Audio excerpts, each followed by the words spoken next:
The Florida Gators aren't going anywhere on the recruiting trail, and John Garcia from Sports Illustrated is going to talk to us about it. Find out here on Locked On Gators. You are Locked On Gators, your daily podcast on the Florida Gators. Part of the Locked On Podcast Network, your team every day.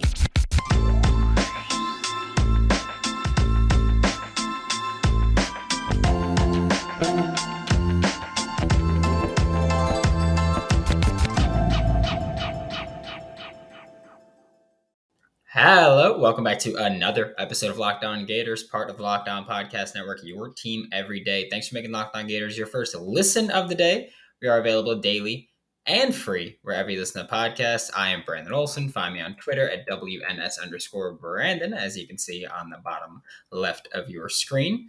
You can also find my written work with Whole Nine Sports and GiantsCountryOfSI.com. And on September 1st, which is a Thursday, you can find me at The Social at Midtown in Gainesville. That is 7 p.m. We're going to have live Locked On Gators Friday, September 2nd, 5:30 p.m. live Locked On Gators. But for today, we're going to be joined by John Garcia, Sports Illustrated's Director of Football Recruiting and Locked On Recruiting Insider. Joining me now for Locked On Gators is John Garcia, Sports Illustrated's Director of Football Recruiting and Locked On's Recruiting Insider. But before we get into anything, I'd think LinkedIn Jobs should be the official college football recruiting sponsor across the Locked On College Network. LinkedIn Jobs helps you find the candidates that you want to talk to faster. Post your job for free at linkedin.com/LockedOnCollege. Terms and conditions apply. And now we're talking about Florida Gators recruiting. But first, I want to say, I don't know what you're drinking, but I'm hoping it's an Irish coffee since you just had to record with those Miami guys. So I'm just going to say that one real quick. Just got to take my jab at them. But now, Florida had a massive recruiting weekend on the defensive side and on the defensive line, really. But with Kelby Collins, a new highest ranked commit for the Florida Gators class, what does his commitment mean for the Florida Gators? Oh, Brandon, it's a ton. By the way, it's Cafe Bustelo, Cuban coffee, by the way. Look, this was a banner get on so many levels, right? Let's go optics first, right? Because perception, recruiting, that's all important. Optically, you go into Birmingham and get a defensive lineman Nick Saban wants 45 minutes away from, his house. That alone screams, okay, this thing is headed in the right direction, which we already knew, but it's more tangible at this point. Two, you continue a pipeline into the state of Alabama that has become kind of interesting. Florida is going to be one of these teams that it feels like it's going to pluck a guy, two or three guys at every single cycle, right? You capped it last year, right when Billy got hired with Kamran James, who's, one of the best linebackers in the country. Now you're following it up with Kelby Collins, different part of the state of Alabama, but another guy, again, head-to-head with Nick, that you won out for on defense. And then the third thing, most importantly here, position of need. This is one of those areas where Florida has to revamp and reinvent itself. Billy Napier knows this, being in the SEC and the ACC and the Pac-12 and the Group of Five. You got to establish in the trenches first, and getting a point of attack star in Kelby Collins, I think is as quintessential a satisfied need as there really was out there for Florida in this entire class. Yes, you needed a quarterback. Yes, you needed to revamp the wide receiver core that needs an overhaul. All those things, yes. O-line, probably the priority the rest of the way. Yes. But you really have to do it in the trenches on defense first if you're going to compete in the SEC, particularly the East, right? You got to think about it. I mean, I know we all talk about college ball spreading out, pass first and all that. And look, that's important. But in the East, you still got to deal with Georgia and Kentucky primarily that want to establish the line of scrimmage. And that's not going to change under their defensive-minded head coaches. So if those are the two teams that you're theoretically looking up at today, just want to say today, not historically, in the SEC East, these are the kind of prospects you need to bring in to combat that type of approach. But Kelby's got some versatility to his game as well. He's a very good pass rusher, began his career as more of an outside defensive end edge prospect. So he does bring some fluidity and swiftness to his game along with some technique, but now he's bulked up and become this really well-proportioned and well-distributed interior prospect at, 275, 280 or so right now that really can wreck the game from the inside out. So I really like that positional projection, the versatility that he brings, but most importantly, satisfying that big need for Florida in a really strong optical way, going up into Gardendale, Alabama, to do so. Yeah, and I'm asking this question not because I want to make it clear, not because I'm worried about it, but because I've had listeners comment about it literally since he committed. Is he a flip candidate to Alabama? Because I mean, you spoke about it last week. You're like, hey, never count Nick Saban out. Sure. Kelby just committed. Is he a flip candidate? I mean, can your audience enjoy the commitment? It hasn't even been 3 or 4 days. Yeah, sure. I mean, sure. The answer doesn't matter right now. Is kind of my point to it. Look, everyone's a flip candidate until they're not, right? Until you sign in December, you're a flip candidate in theory, right? There are flips that are easy to see, and there are others that are huge surprises and come out of nowhere, and everything in between. So yeah, sure, this is a flip candidate, but so are in-state recruits, so are other guys that grew up wanting to be Gators, and vice versa. So it's really, there's really never a right time to dig into that, but right after the commitment definitely feels like it's not the best time. But yeah, of course you worry about that at the end of the cycle. But if you're a locked in Florida Gator fan who follows recruiting every day anyway, you're already keeping an eye on Alabama's class, the numbers, who they have on the defensive interior, relative to Florida with Kelby Collins. So you're already paying attention to those things. So yeah, just like Clemson's worried about, Peter Woods, Penn State was worried about Tamarion Parker. Yeah, Florida should be worried about Kelby Collins to a degree, but not just yet. Like I said, leading up to this commitment, the kid wanted to be at Florida.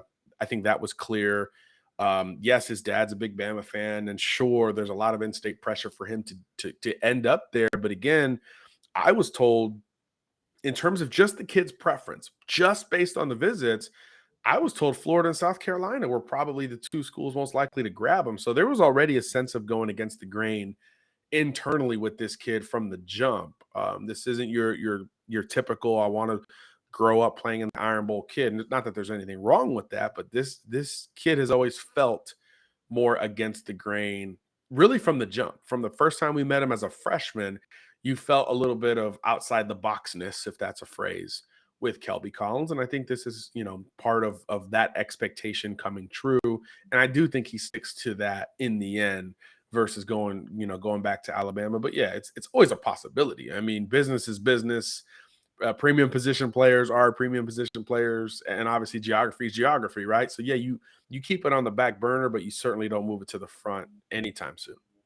Yeah, that one was just. I was literally like half an hour after the commitment. They were like, "Is he going to flip to Bama?" I was like, "Guys, That's recruiting in 2022 right there. That it's exact situation. it's so wild."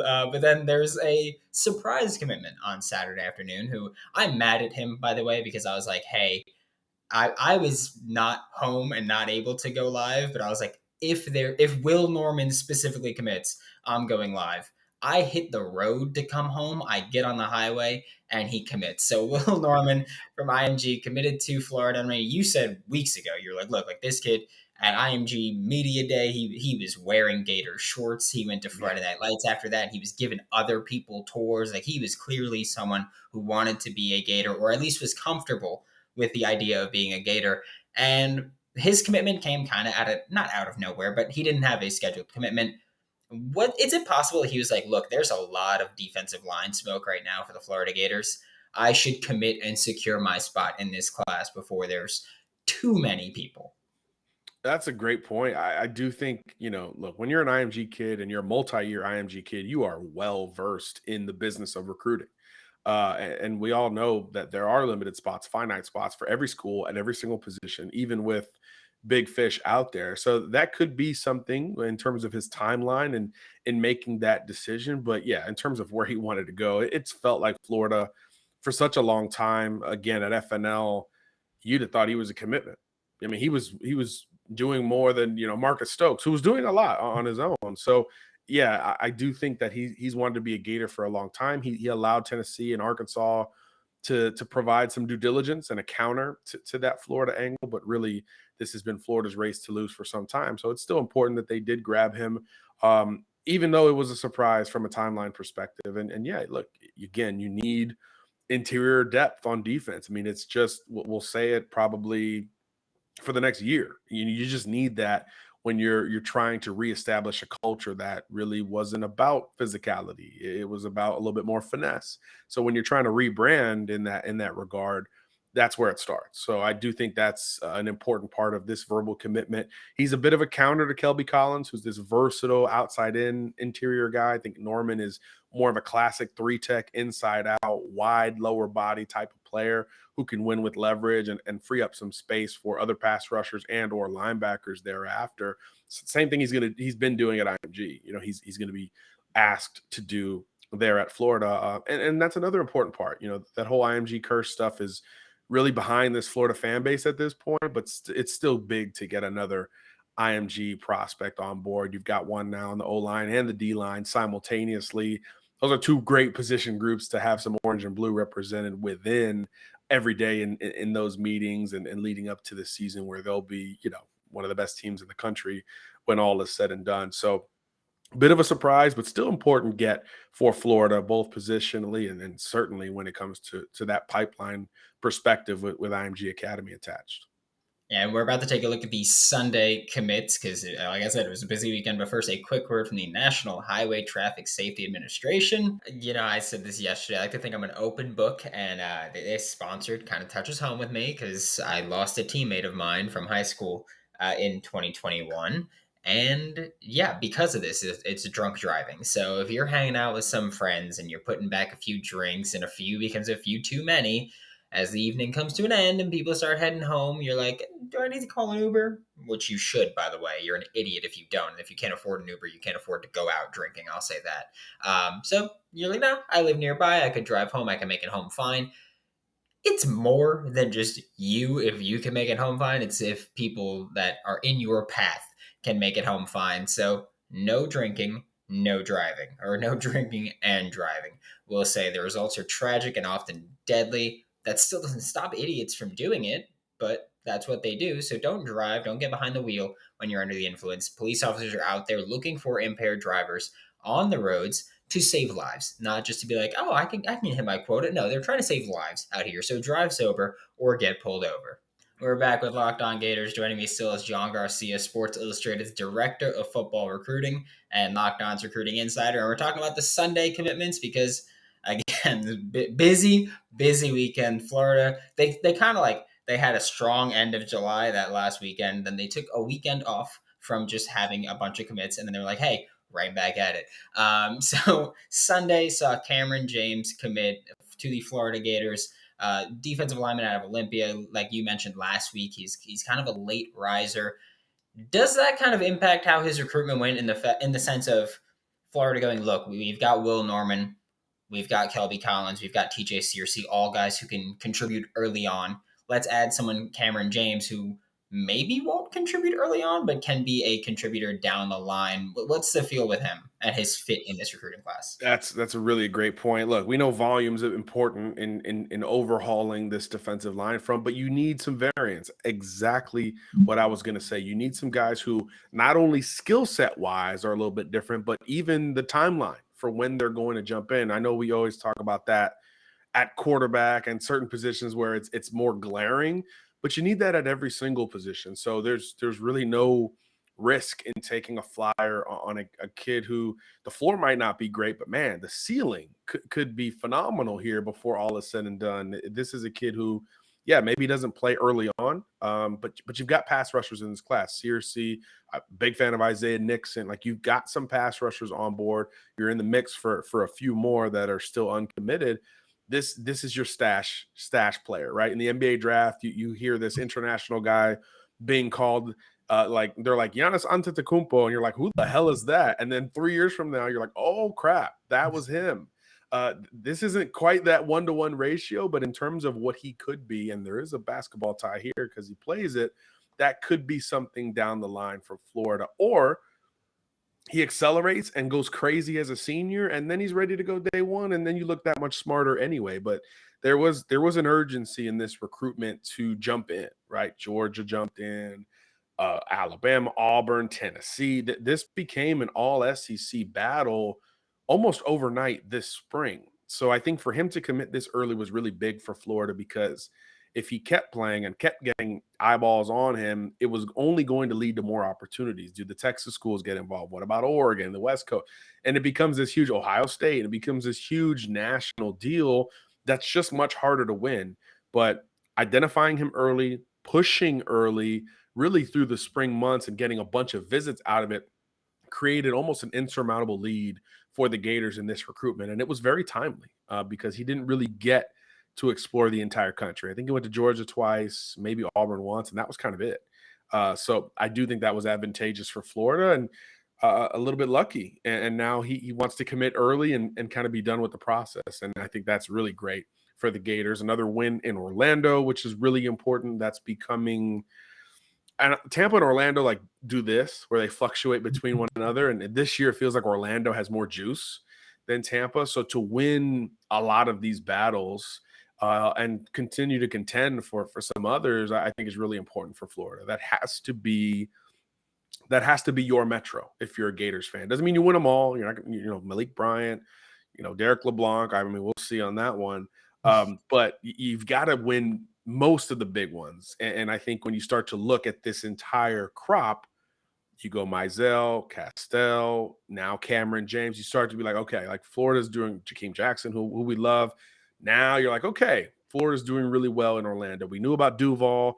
Tampa's always going to be, just because it's so close, always going to be strong for Florida, but you need Orlando to be that kind of, supplemental area to pull from, because it's going to be harder to recruit in South Florida. And obviously when you go out of state, Alabama, Georgia, it's always tough to recruit there. So Orlando's got to be a stronghold for Florida to get back to what we expect the Gators to be at the highest level. So I think that's another big part of this commitment. And again, it's part of the reason why you won it, because Florida was really the first program to hit the gas and accelerate for Kamran James. And obviously it paid off on the back end. So that type of process moving forward, I think, will be really big for UF in that metro. But again, it solidifies really what's becoming a pretty big defensive line haul for Florida. But there's a lot of variance in size, skill set, and trajectory in terms of when these guys might be ready to play. And that alone is also very important in trying to rebuild this thing in Gainesville. Yeah, and I mean, we just spoke about Kamran James, who isn't going to be or likely won't contribute for a couple years. Now we're going to talk quickly about a player who can't contribute for a couple of years, and Myles Graham, 2024 linebacker. And obviously, any analysis of him is relatively premature. He's still a very young kid, but how important is it for Billy Napier to land his first 2024 commit at this time, and to have it be a legacy who right now is ranked higher than every 2023 commit that Florida has? I think the legacy part really says a lot about this early verbal commitment. It's so easy for fans to overlook that and say, "Oh, well, he's a legacy. He was coming anyway." That is not always the case, especially when you look at Graham's offer lists and some of the schools that were really pushing for him, or even early on. I thought that was a really big deal for him to try to end the process at this point. I was a little bit surprised that it came this early, but I know it's about as welcome a surprise as Florida fans could have expected at this time. So you want to kick it off in state with a legacy. It's like perfect, right? If only he was a quarterback. I think that would be like the last part of it. But, DJ Lagway, these guys are still out there. But this is exactly how you want to start. You want a name. You want it to be something notable to where even amidst this red hot run, which might be the best in the country right now, by the way, that Florida's on in 23, to get a 24 commit that moves the needle would be hard for most programs to do because of the run that you're on in the middle of 2023. But yet Graham still moved the needle. He still pulled in some of those clicks and headlines and all of that. I think that says a lot about perception and where people are starting to view Florida, which is amazing, because 2 months ago it was like panic time, not for us, but for a lot of fans, panic time. What's going on? Can Billy do this? There's like memes about him. Yeah, it's going quite well after that point. And things are looking great in 24 now for Florida, which is always important, because look, it's going to be another strong year in state. There's a whole lot of secondary back seven players that are going to be very, very, very highly thought of. So to get one back seven guy on board early with a known name, I think is going to be really big because now the season's here. So he'll be in Gainesville, he'll be talking to other guys, and it certainly will help to build this class of 2024, which will be another one that we overreact to when things aren't great, and underreact to, I guess, when things are looking better. Yeah, I mean, they're not going to get another 2024 commit for a few months. People are going to go, oh, we suck again. Like, it's just going to go right back to it. We're about to talk about some flip candidates for the 2023 class, but first, a quick word from BetOnline. Think the Florida Gators are going to win 7 or more games this year? Think they're going to win 7 or less games this year? The win total with BetOnline right now for the Florida Gators is set at 7. BetOnline is your number one source for all of your betting needs and sports information. I've been using BetOnline for 5 to 6 years now, almost 6 years now. Couldn't be happier with it. It's got football, baseball, basketball, soccer, hockey, tennis, table tennis, darts. I was going to say ping pong, same thing as table tennis. I do that all the time. It's got cricket. You can bet on anything. You can bet on the economy. You can bet on politics. You can bet on if aliens are going to invade the Earth and which country will get invaded first. Like, that's how in-depth you can go with BetOnline. So don't miss out. Head to the website today or use your mobile device to learn all about the trends and action. Check out BetOnline. It's where the game starts. Now we're back to wrap up today's show with John Garcia from Sports Illustrated's Director of Football Recruiting and Locked On's Recruiting Insider. We're talking flips because Billy he's quietly been working on quite a few flips. We saw it with Marcus Stokes. We've seen it with quite a few guys now. I mean, depending on how you classify a flip, if it's immediate or somewhere down the line after a decommit. And Eugene, I know I'm still torn on what I even want to consider it, but we're talking about people who were committed or are committed to another school and are Florida Gators candidates. And we're starting off with this one that's been in my YouTube comments a little bit, was in the Discord. Francis Mauigoa, who Florida was in on until the last few days. We know at that point Florida was like, we're not getting him. But there's a little rumors of him possibly decommitting from Miami. And again, I don't know if it's Florida propaganda or whatever it is, but what's the latest on Francis Mauigoa? Well, look, when you're one of the best O linemen in the country, your phone's going to continue to ring. And that's happened with Francis to the surprise of nobody. He confirmed as much to me just a couple weeks ago. And he says he's been respectful with these coaching staffs that are still coming in. He didn't really want to go on the record about the schools specifically, but yeah, we would assume that list begins with the schools that were in contention for the original commitment. So Florida, Tennessee, Alabama, Oregon, USC, you'd expect those schools to be kind of the first in line to have this conversation. And we talked about it earlier. Huge need for Florida at that position. Just O-line in general, from a talent and tackle perspective, from a volume perspective, big need for the Gators going forward. So no surprise that they would continue to push for Mauigoa, who again has multiple teammates now committed to the Gators. And I think, in terms of the decommitment rumors, I haven't heard anything tangible on that front just yet. Like, hey, this is happening. But again, you expect a kid from the West Coast, American Samoa, actually further west, with a true national offer list. You expect some schools to stay in that race. So I wouldn't be surprised if Florida was one of those programs. And maybe he takes a visit and you go from there. And I think that's really the next point to keep an eye on from both the Florida and Miami perspective.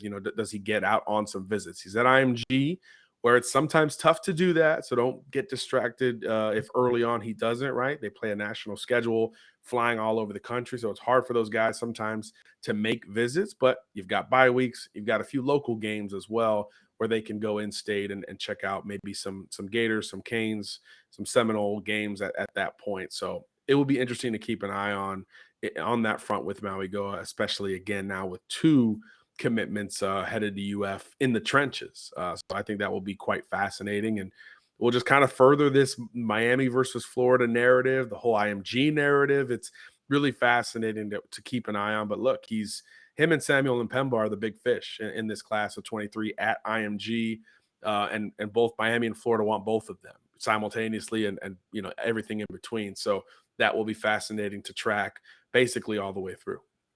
Yeah, and with Francis Mauigoa, I'm also a little bit curious about this because he was on the SI 99. I believe he was the 14th player or somewhere in that range.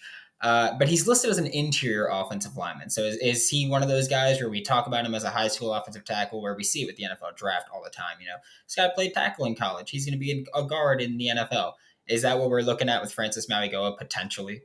Yeah, I mean, I like to give guys the benefit of the doubt. But when I can rank you the number 4 OT or the number 1 interior guy, let's push for that number 1 ranking, right? So he's the number 1 interior offensive lineman in the entire country for us at Sports Illustrated. And it's not a knock on his ability to play tackle. I mean, we'll see him play tackle this fall at IMG. He'll play left tackle. I think he's probably a right tackle in college. But if to me, that is where my brain goes first, I'm going to think about you as an interior prospect because I just think you provide more value as a swing candidate who can, in a pinch, play left tackle, solidify the right tackle spot, and then maybe play left or right guard in between. To me, it's a promotion of versatility.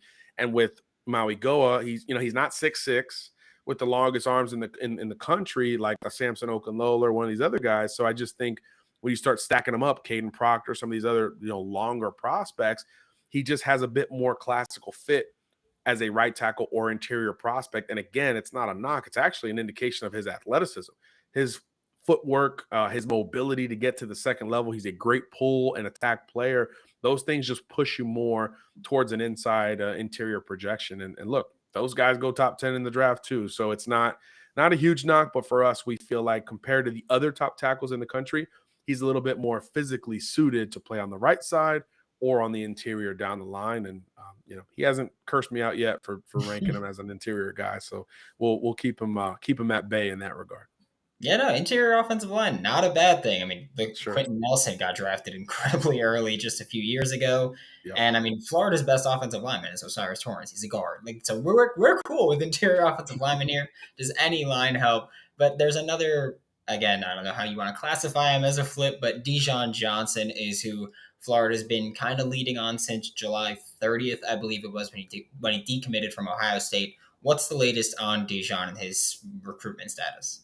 Yeah, that was at FNL. That was certainly the most buzzworthy topic. Talked to him a little bit off the record, and he had all the attention that you would expect for him to have at FNL. Decommits just a day or so later, and really it was always a point of who's really involved when it comes to Dijon, and I think that is still out there. That still remains to be seen to a certain level. There was some Miami smoke, and there was talk of a Miami visit that was going to happen, and then there was also talk about other programs getting involved. Right, Alabama threw him an official offer on August 1st. Other programs, are trying to get involved to this degree. Ohio State sent him an official offer as well. There was some talk that maybe he would recommit to the Buckeyes. So there's still a lot of fluctuation with this thing, and I think it's causing a little bit of pause in his timeline. So next step, where does he take visits to? Is he back in the swamp? Is he down in Miami? Does he get up to Bama, another school we're not talking about? I think there's an opportunity for due diligence because I believe he only took 1 or 2 official visits in the summer. So that could open the door for more trips down the line. But there's no doubt, and I say all that to say this, there's no doubt that Florida is the primary contender here. His bond with Corey Raymond has grown considerably, and obviously for any corner, that's a really big deal. Like, let's not undersell that. He's a priority for Corey. He knows that. There are some circumstantial elements to this recruitment where he is a little bit more apt to stay closer to home. As he's a Tampa kid, so going to Columbus, Ohio became something that was a little bit of a strain relative to his personal circumstance. So you start to put all those things together, and yeah, Florida and maybe Miami become the most clear options for him. But until he gets back down to Coral Gables, you got to feel really good about Florida's chances whenever Didi wants to make that decision. Yeah, and then it's been 2 weeks since there's someone jumping the gun about his commitment. So there's that's always good. There's also that, which yeah, that's its own thing, and we'll see how that affects everything. But yeah, that's the other side of it. That's really unfortunate for him. But again, it's 2022, and everyone wants to be first, so things happen. Yeah, want to be first, even if you're just horribly wrong.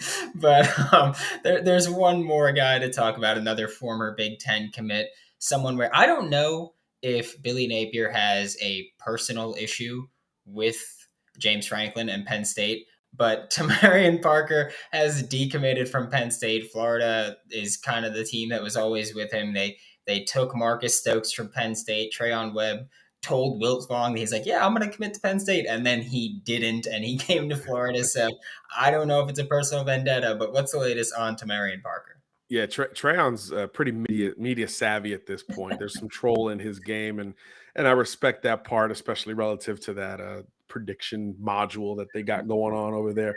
But yeah, Tamarion is look a really great recruit. First of all, a modern edge prospect, state champion runner-up last year, who we got to see in person a bunch at Central Phoenix City, which is a school where Florida's had traction for some guys. They were in it for Carmelo English. They were certainly in it for AJ Harris.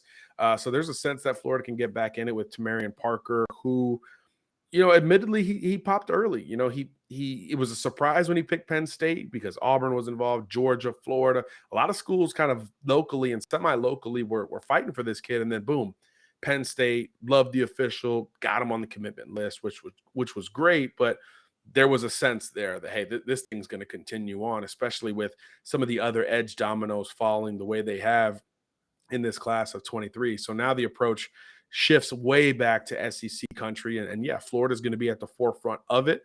We mentioned that there's a big pass rusher group already committed with Searcy and Nixon and these guys, but Parker would create some different, approaches from this group. And like secondary players, you can't have enough edge players. You can't have enough pure pass rushers. We've confirmed recently that Auburn's not going to be in it. Don't know how Alabama's going to reciprocate that. So you start with the in-state schools and then you expand out from there. So with the unknown from the Alabama perspective and the known from the Auburn perspective, yeah, Florida, Tennessee, Georgia become the three schools for me that start to make the most sense. So we'll see how long he takes. I don't know if he's looking to make another decision quickly. Typically, it goes one way or the other, something immediate or you really take your time. I get the sense he's going to take visits in, check out some games, and kind of live it up a little bit before making this final call, a little due diligence. You wonder if Penn State gets back in the mix down the line as well, and then he'll make his final decision. So, yeah, another Alabamian. Again, we expect Florida to pluck a few big ones from Alabama every single cycle, and Tamarion Parker would certainly be that. But I think there's still something to be had in his recruitment. Still some twists and turns maybe there ahead. All right. And that about does it for today, John. We're going to have you back tomorrow, so we'll see you soon.